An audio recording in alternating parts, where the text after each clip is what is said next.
Hey everyone, you are listening to another episode of the Divergent Conversations podcast. I'm your co-host Patrick Casal, And I'm Dr. Neff. and today we are going to talk about our diagnosis stories, and how we ended up, desiring to go get evaluated and seen to figure out if we were autistic, ADHD folks, and just get some grasp of what was going on in our lives. Figured it's a good topic to talk about early on in this podcast journey because I think it helps frame things for everybody too. And Megan, I don't know if maybe you want to start us off and kind of take it away with the buildup of what led you to decide that you wanted to seek out a formal diagnosis and what was going on prior to that that kind of made you start thinking, this is something I want to.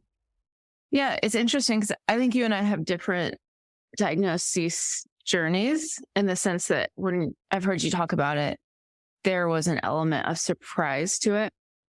I think my experience might be more common among particularly women and genderqueer people I had already self-diagnosed and I was just like looking for that extra validation, which honestly, I actually wouldn't have done if I wasn't publicly talking about being autistic. And not my biggest fear, I don't like pronunciation, morning, hyperbole. Actually, I don't think I could say that word even if it was afternoon. Hyperbole. How do you say it? Now I'm going to be questioning how this comes up in my mouth. Hyperbole. We all know where we're going with that. That word that I cannot pronounce. Yes. Oh my goodness. My language use is just like people in my life this has been one of my Megan Anna quirks, is like the way I make up words, the way I pronounce words, I add syllables to words. So whatever that word is. Wow, that was a tangent. So one of my fears has been that psychologists or other people in the mental health field would look at me and be like, she's not autistic, blah, blah, blah, blah, blah. So that was a lot of the motivation for seeking a formal diagnosis, was if I was going to be in this space advocating as an autistic person, I thought it was good to do due diligence around that. So my story is probably more about my self-diagnosis, actually, which really started with my child, which again is pretty common story for the lost generation of autistic women and genderqueer people.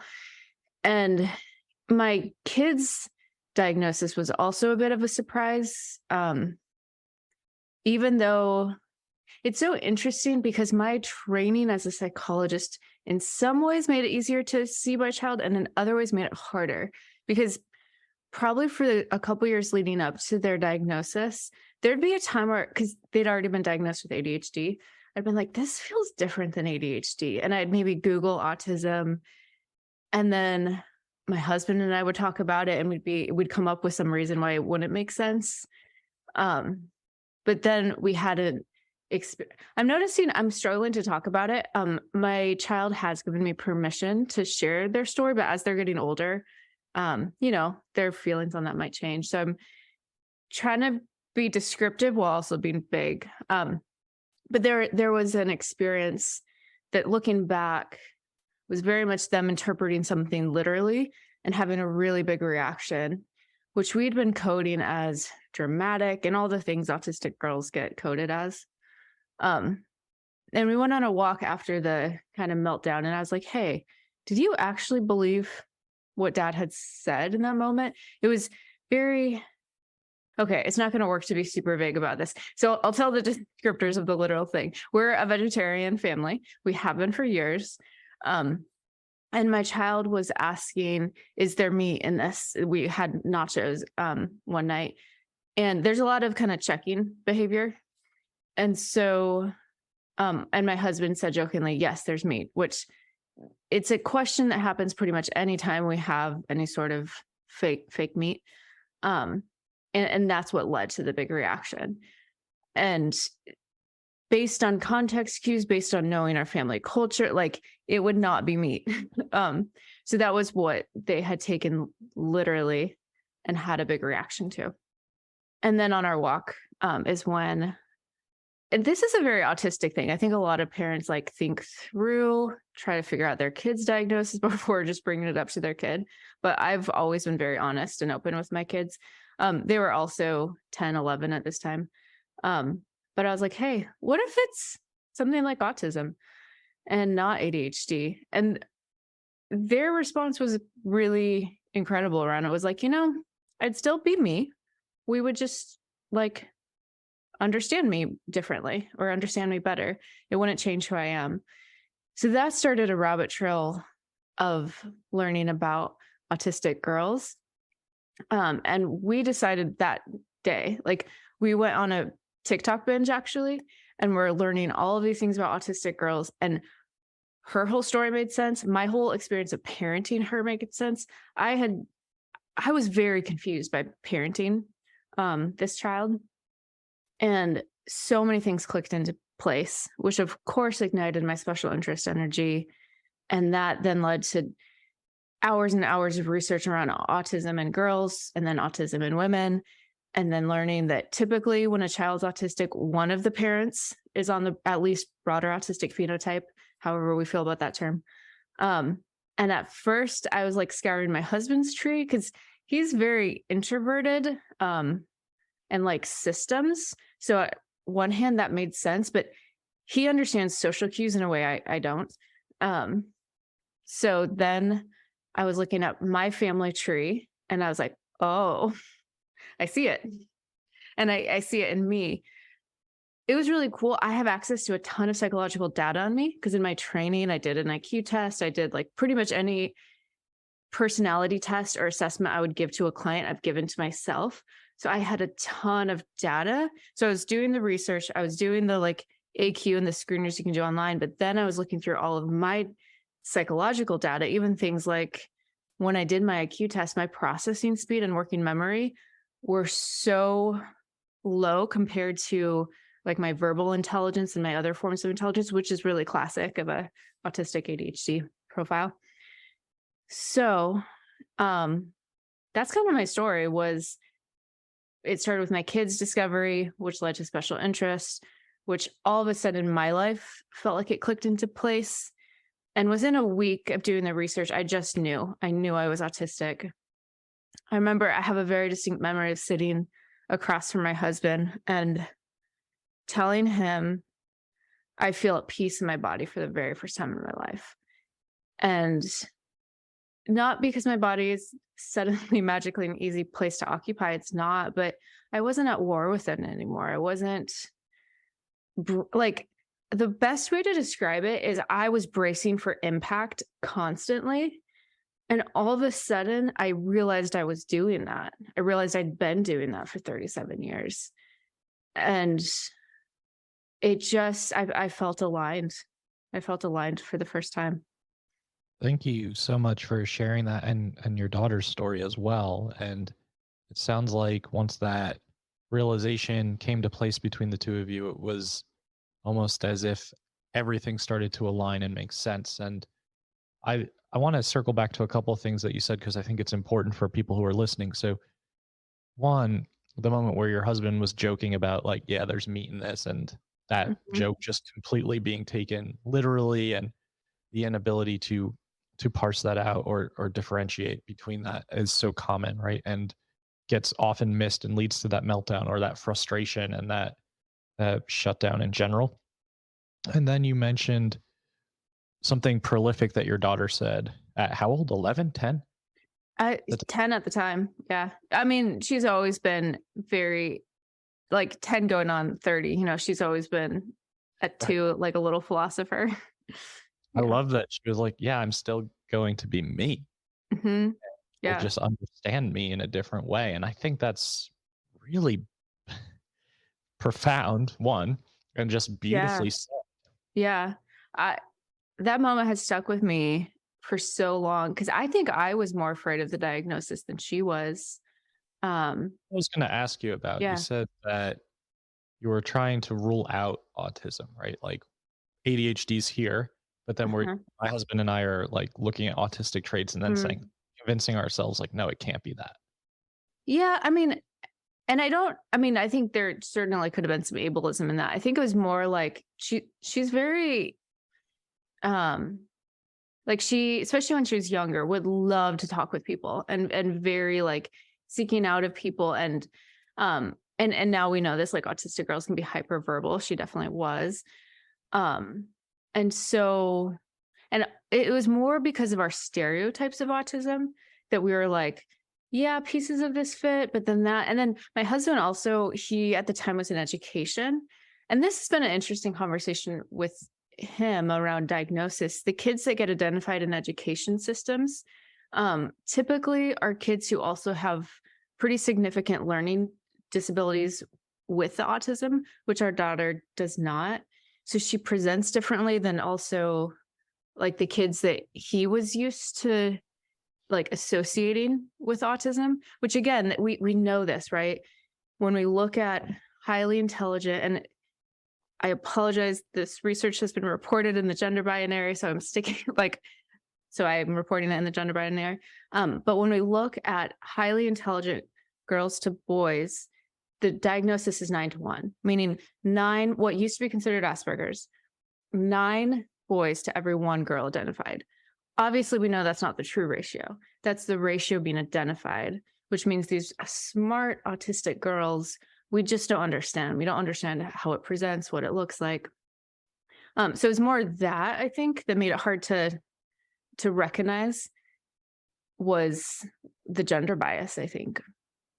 Yeah. Like she's not fitting into this mold that is Mhm. specifically constructed, and this isn't adding up to us. And it's really interesting how you were able to kind of look through different lenses, both as a parent, both as a psychologist, um, to try to kind of parse that apart, and then to be able to do your own research on yourself and have that data Mhm. is really useful, something that people Mhm. don't have access to a lot of the time. And um, so that's really, it's fascinating to hear this story and then to have that moment for you. And I think that's really beautiful, just as a friend and colleague of yours, to hear you say, like, that was the first time I felt relief in my body.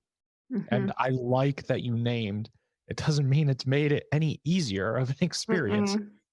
because I get exactly what you mean. Hmm. And but it's just that realization, right? Of like that mental fatigue, the almost gymnastics that we go through on a interaction by interaction Mhm. basis that we're bracing for. And Yeah. we don't even know that we're doing it until we have some acknowledgement or realization Mhm. take place. Mhm. Yeah. Yeah. Absolutely. Like it was a really interesting experiment around that time. So I've always walked fast. When I was younger, it would be referred to as the McMinn walk because that was my last name before. And I've always been a fast walker. Like people have had a hard time keeping up with me, which is funny. I'm 5'2", I'm short, but I'm just and uh, it was a few days like after my discovery, and I was walking to get mail, and there's kids playing, there's dogs, there's cars, and this was actually relatively quiet neighborhood, but for me it's a lot. And I just noticed how like I was tense, my shoulders were tense, and I was like walking as fast as I could to get mail. And it's like holding my breath while I'm out in the world. And I did this thing. I was like, what if I just relax, walk slow, and notice the sensory stuff? Because for me, I had become very disassociated from my body. And so it was a really interesting experience of letting myself notice the dog barking, letting myself notice my body was irritated by it, and letting it kind of flow through me. And so I began actually noticing my sensory sensitivities more. But it also, because I wasn't like this rigid icicle that could just be, if you think about like rigid icicles, they break off when you apply tension. Because I was able to melt into it a little bit more, I found more flexibility in how I was experiencing my sensory world. It was it's a hard thing to put into words, but it was a really interesting experience. Everything about you is so meta. I love that you're like breaking this down in this way while this is happening. I the sensory stuff is a whole, I think, an episode in itself for sure. And I like your mindfulness approach to a lot of this that we talked about last week too. For our listeners, this could be helpful. Just Megan's approach in general and how she's going through the day and kind of noticing how certain sensations are impacting her. Um, but yeah, this is really interesting, and I think just recognizing that the research is so skewed, and obviously we're missing the mark a lot of the time Mhm. um, on people who don't look like me, Mhm. and even then, both of us being late adult diagnosis. I Well, mean, I was gonna say you do look like you, and you were late diagnosed. So yeah, can you? I want to hear more. I know I've heard parts of your story, but I don't think I've heard it as a cohesive narrative. I'm trying to think of if any part of my life feels like a cohesive narrative. But I know as soon as I said that, it's like, ooh, that's a lot of pressure. I It definitely is. did not do a cohesive narrative. I think you did. Uh, yeah. So I'm 36 now, and I was diagnosed last year. Was it last year? Maybe it was 2 years ago. Time, time What is is time? what is time right now, or in general. I think it was 2 years ago, and I had been diagnosed ADHD um, several years beforehand by someone, and I had gone in to get testing because I was having these experiences that I think often overlap with complex PTSD of like Mhm. really low self worth, low self esteem, Mhm. inability to feel like you can be loved or receive love, and just a lot of interpersonal shit going on that you could Yep. certainly look back at attachment wounding for sure and childhood trauma. But um, I just remember a psychiatrist that I worked with at the hospitals setting that I was working at the time as a therapist was like, "Oh, I think it's ADHD, like the constant, like, I want to Mhm. be elsewhere and something else can look different and more Mhm. exciting." And we were just having some conversation one day, and I was like, "Okay, well, I guess that could make sense. I'll go take a look. I'm trying to really figure this out for myself." I'd been misdiagnosed so many times, which I know we're gonna do an episode on misdiagnosis at some point, but misdiagnosed bipolar 2, misdiagnosed with Oh OCD, wow. misdiagnosed with GAD or generalized anxiety disorder. I'm trying to think of what else is in that mix, but Were these adult diagnoses? yeah, late like in my 20s. So some of them fit the profile to some degree, like you Yeah, I was can gonna match ask up. you if they felt like true misdiagnoses or like they just weren't capturing the whole picture. I think it was at the time I didn't know any better. I think that I felt like it was accurate. Like Mhm. bipolar Mhm. 2, I was like, okay, my mom has bipolar disorder. I have a gambling Mhm. addiction. I'm very impulsive. Mhm. I'm having Mhm. really bad mood instability. Yeah. And then Yeah. you go on these antipsychotics for a Oh year my or two, gosh. nothing Yeah. changes, or they get worse. Um, so it's just like those little things that you don't think about in the moment if you Mhm. don't have the understanding or even knowledge to pursue that. Um, so I was sitting in this psychologist's office going to get testing for ADHD, and she was like, "I think you're autistic." This was before we even started talking. Really, I'm Mhm. just like sitting on her couch, and in my opinion, even as a mental health professional, I find it very uncomfortable during your first couple of meetings with anybody who's a new person in your life. So, Yeah. yeah, I said I kind of was like taken back by that, and I said, "Well, why? Like, why are Mhm. you saying that?" Well, your affect is just very, very flat, and your emotions are very blunted, and a lot of one word answers. And I'm like, I just It met just you. Like, communicated to you in a really autistic way, yeah, like very right, matter of fact, like, "Oh, well, because this, and this, I think you're autistic." Like, right.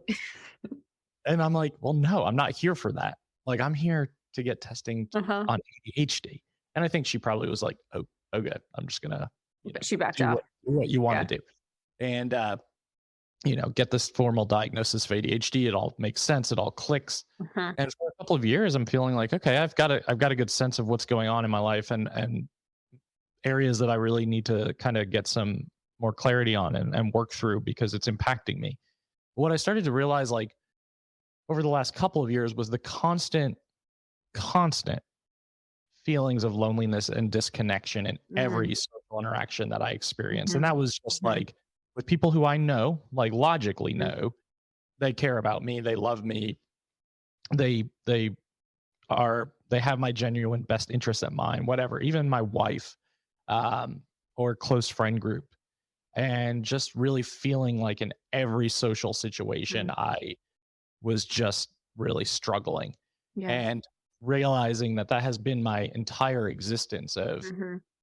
socializing in a way where, we talked last week about alcohol needing to be involved, or Mhm. like just simply feeling so much discomfort, like that crawl out of your skin discomfort of like, Mhm.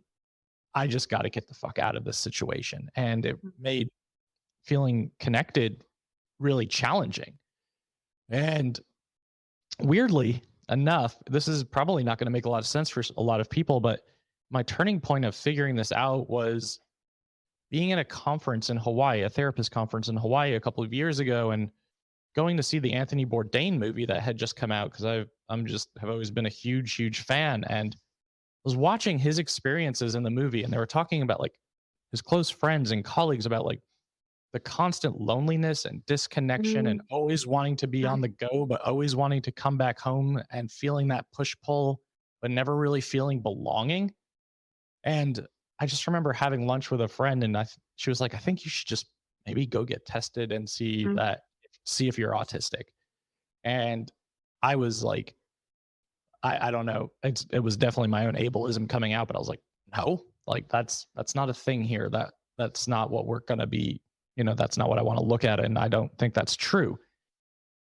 But I did pursue it, and all the testing and all the um results made sense once I heard it. And I Mhm. told you this, Mhm. like I had this experience of simultaneous, like co-occurring grief and relief.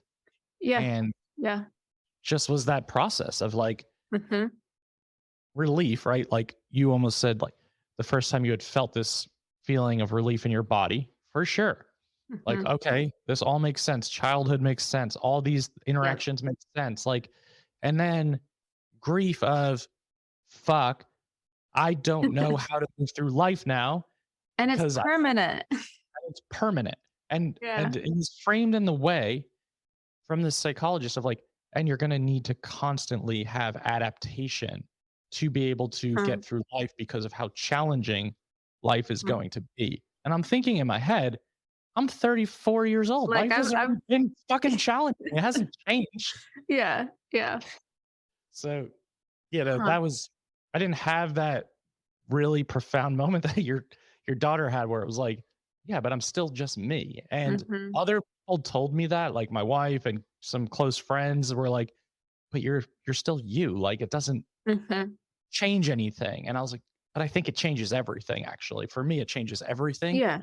Yeah. Totally. And is it when you say it changes everything, were you thinking future?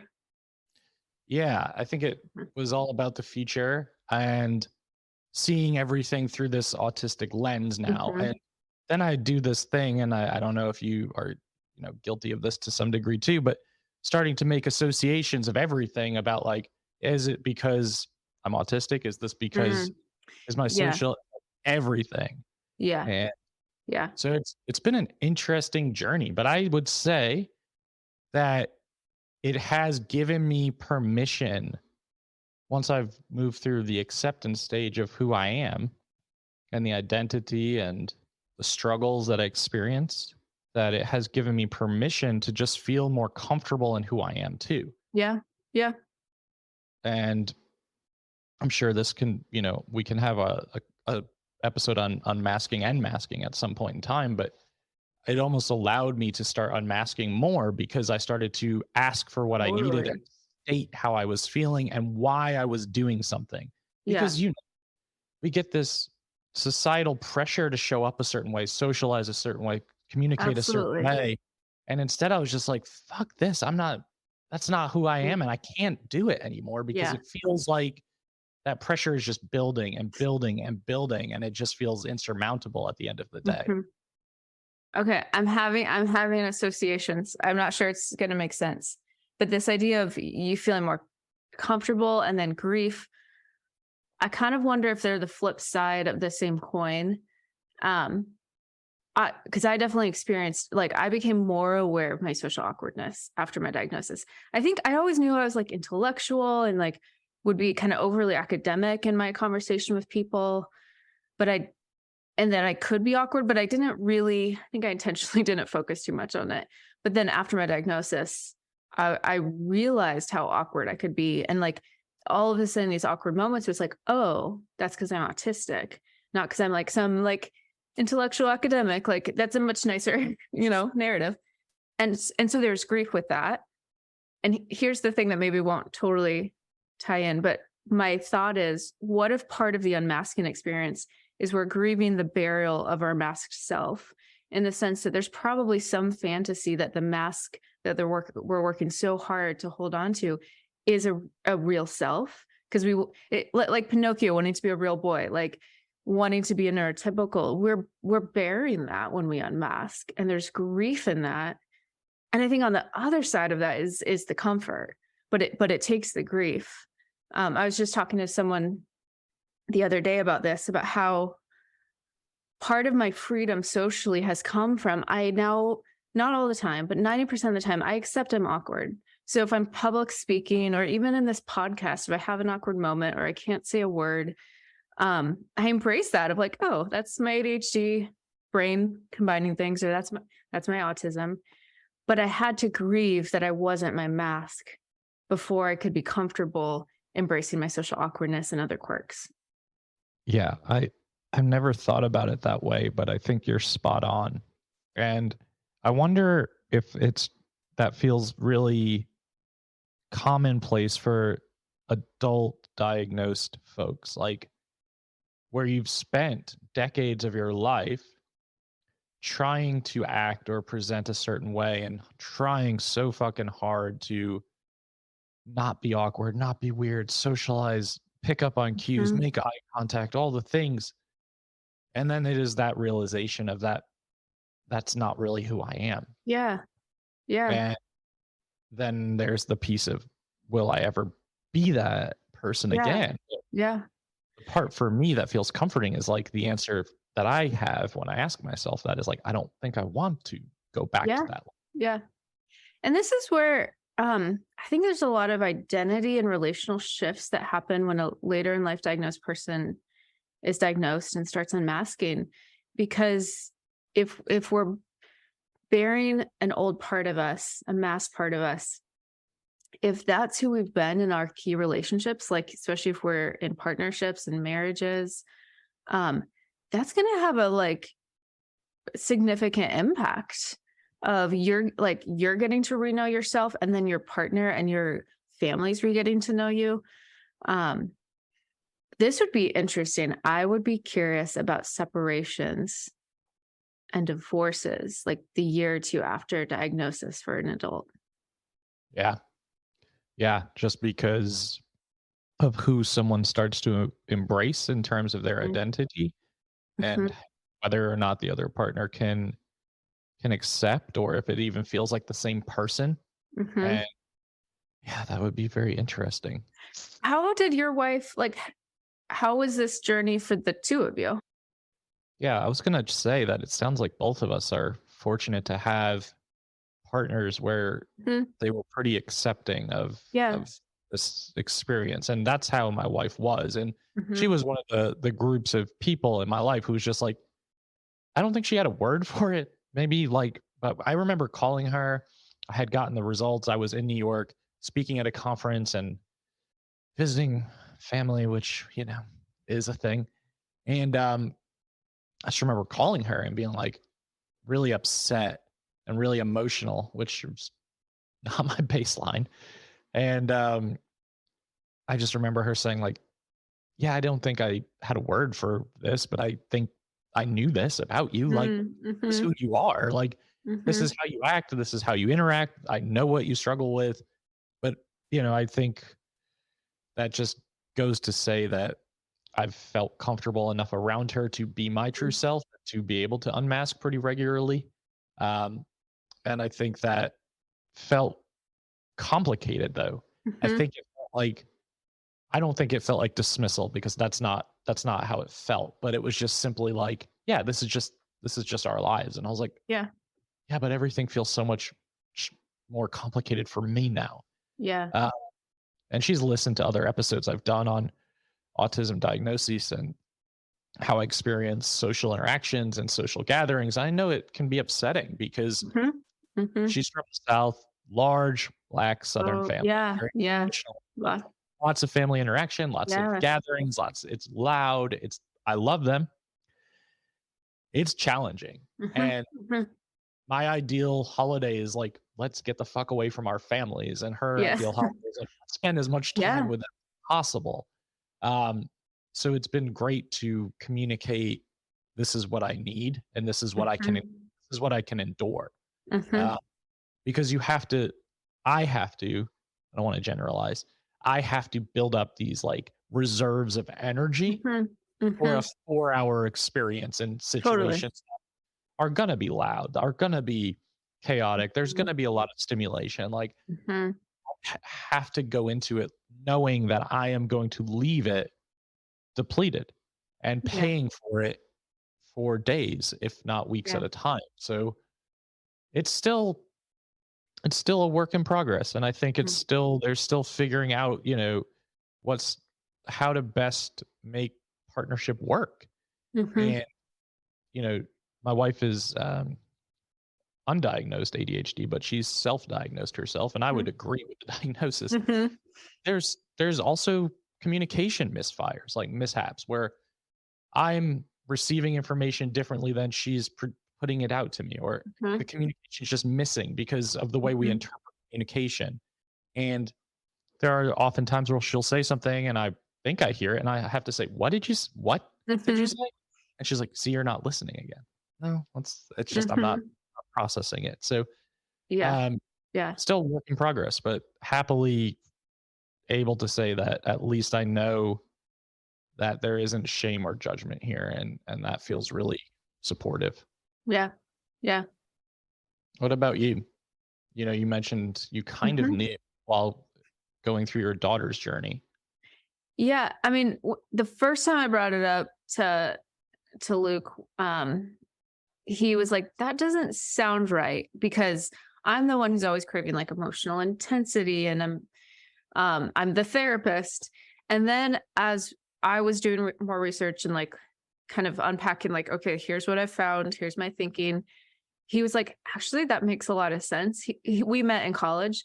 He's like, I was drawn to how direct you are. He comes from a more like indirect culture and family. And so he's like, yeah, I think I was drawn to how direct you were, but at times I did think it was kind of strange, like how direct you were. Um, but it's also, I think, part of what he found attractive about me back then.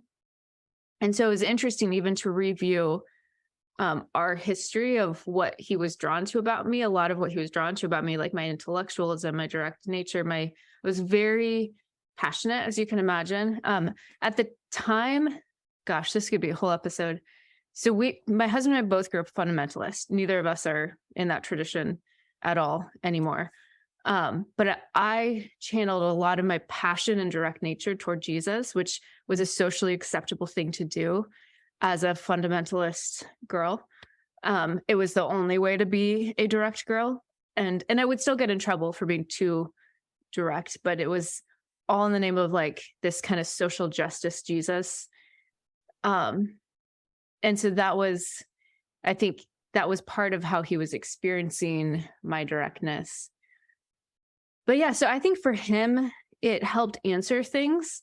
I think it'd be interesting to ask him. I think there's probably a similar grief and relief of even things like, when he'd come up and touch me, I would shiver physically.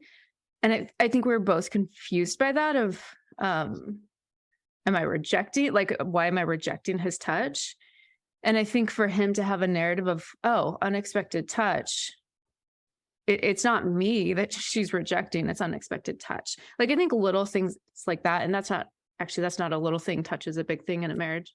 Um, were really helpful for him. But then again, there's grief of, um, I I think there are things that he would probably enjoy having in a marriage that we don't have and probably won't ever have, like the flirtatious banter, the impromptu touch. Like, there are things, and if anything, I feel like I've been trying to give him permission of like, you can grieve this too, because I'm doing my grief around it. Yeah. There's so many layers to this.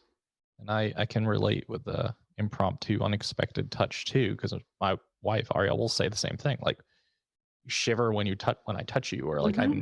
I think she's somewhat gotten more accepting of that, but like you just said, there's still got to be that grief of like, this is not something that can really be sustainable in our relationship, Hmm. and it's not something that I can provide or ever just get comfortable with. Like, that's just not something that can Hmm. happen. So yeah, it's really layered. And I'll take it a step further, with diagnosis stories, like family members too, when you start to talk about it openly and come out and just announce or talk with Hmm. people about your diagnosis or your experience, or you might even start reflecting on your childhood experiences more often because you're starting to Yeah. put the associations together. And I've never talked about it with my dad. Like, we haven't had a single conversation that's involved or included the word autism whatsoever. And I know he sees my podcast. I know he sees my stuff. So Hmm. never have So he talked about knows, it. but it's not talked about. Yeah, which is Oh, interesting. most of everything Hmm. in our dynamic. But my mom, on the other hand, who as a retired therapist, was like centering it around her and her parenting. What did I miss? How did I miss this? Like, no, I don't think this could be accurate. No, I didn't notice this. And I'm like, I'm not asking you for any of this right now. Like, I don't, it's not what I need from you is how this makes you feel in terms of Hmm. your parenting or lack thereof. So it's interesting to see how people receive information about something that is life changing, Hmm. uh, because it's just very, it's different, and it just shows up in different ways, and it can show up for their grief or their own frustration or their own ableism or whatever's happening behind the scenes. But really is a complicated subject, and I can see why Yeah. a lot of people don't want to pursue diagnoses too. Hmm. Hmm. Oh, absolutely. Absolutely. And I think complicating it is, autism is so genetic that typically when you're like disclosing a diagnosis, um, there's typically implications for some of the people you're communicating that to. And so I think that adds another layer of complication as well. Um, because either you seem totally normal to them because the things you're experiencing they've always experienced, but also if there's some like there can be really strong internalized ableism when we're undiagnosed and older, um, and gone through our life undiagnosed.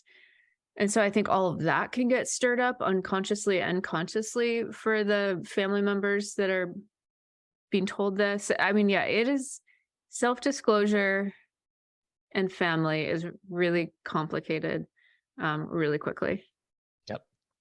Yep. And that association, genetically, to say, then there can be so much shame, internalized shame, to Mhm, mhm, any sort of diagnosis, not just an autism, ADHD diagnosis, but whenever we're talking about any condition, disabling condition especially, people have their own histories and just lived experiences with how they feel about certain terminology too. And mhm, I know my association, when I got diagnosed, was I used to work in some group homes for people with um, developmental disabilities, intellectual developmental disabilities in New York when I was getting out of college.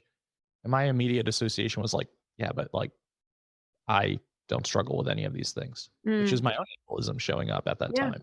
yeah, But that was my first association mhm, when hearing like, you're autistic. And yeah, we can have a whole, and I think we have this on the list, a whole conversation about, wait, how could you be autistic because of A, B, C, mhm, E, and F, and mhm, G? mhm, And you're too, quote yeah, unquote, high functioning for that label, which I Mhm. hate that fucking label too. Um, Mhm. Mhm. but Yeah. Yeah. Yeah. I think I've maybe shared this story with you before. So maybe 5 years before identification, first year in the doctoral program, I was taking the MCMI, which is a common personality assessment, and it gives you a printout of future like diagnoses to look into further. And I think there may be two on my printout: autism spectrum disorder, and then I actually can't remember the other one.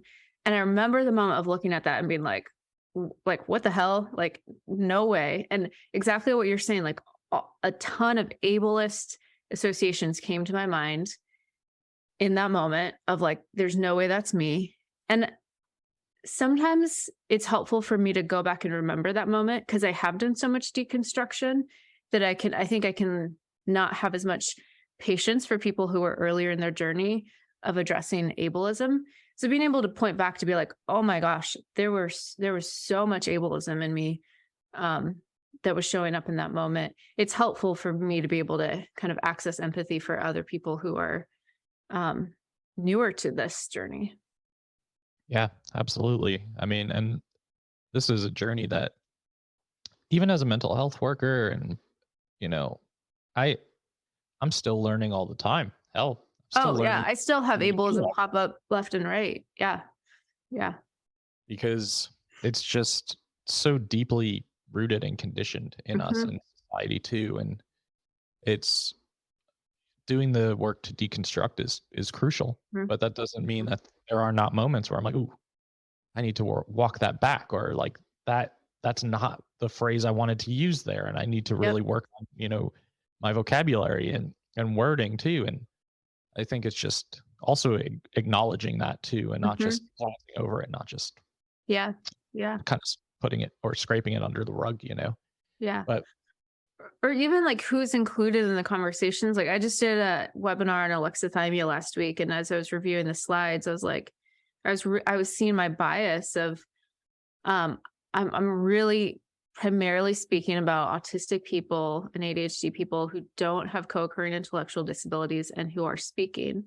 Partly because the research around alexithymia is geared toward that population, but partly because of my own bias and because that's the world I subjectively know. It's primarily the world I work in. But it was definitely a moment of like, I've got a lot to do, um, to learn and to incorporate because I'm filtering a lot of the research and resources I'm engaging with through this bias. yeah, for sure, it's a great point. I think it's definitely worthy of probably more conversation as we go. And you're heavy in the research side too, and the clinical side, and I think it's important for us to just continue to have these conversations and address them as well. And it's heavy Yeah. stuff. Yeah. Yeah. I was just, I don't know if I'm reading you right, but it looks, are you trying to find a natural way to segue to a conclusion? But also, we've been talking about heavy stuff. So are you kind of like, oh, fuck, like, okay, we talk about heavy stuff. Now we have to transition to ending. Is that what's happening for you right now? I told you that if we recorded routinely, that we'd start picking up on each other's like tells even more than we already do. Yeah, absolutely. I'm very hyper aware. We talked about my internal clock last week about like, hey, we're getting close to time. Like, Mhm. we've got stuff that we have to do at the next hour. And I'm also thinking, damn, that this is heavy. And I think every single one of these conversations is probably going to feel similarly. Yeah. Uh, and then how do we wrap that up? Yeah. Yeah. That, like, the energy put in social transitions. I once, one of the metaphors I used earlier with my therapist is I feel like I don't have social ligaments, like the things that help you be flexible. So much energy when we need to like socially transition. So yeah, like that transition of, okay, we're kind of in a heavy space. Now we have to do our awkward goodbye. That takes a lot of energy. It does. And I'm also, I'm trying to be aware of where you're at too, energy wise. And I'm like, I don't want to transition if we're not ready to transition. Mm. Um, but I like But that. just It's get to like, talk about it instead of like trying and read. It's like, I like that we're having a conversation about what was happening instead of trying to like read nonverbals and Absolutely. So I'm grateful for you for naming that, and that is where we are going to transition, because we're going to have a lot more of these conversations too. And I think we want to hear from those of you listening about your stories and about your diagnosis journey, so that we can be there alongside you too, and just provide resources as well. And I hope this felt supportive and affirmative, and just sharing a little glimpse about who Megan and I are, and how we've gotten to where we are today. I think it's a really good look into that window for sure. So I appreciate everyone listening, and we have I'm struggling right now. We are going to have new episodes coming out every single week of the Divergent Conversations podcast on all major platforms. You can like, download, subscribe, and share. Megan, you want to add anything before we go? Nope. All right, then. Thanks for listening. Goodbye.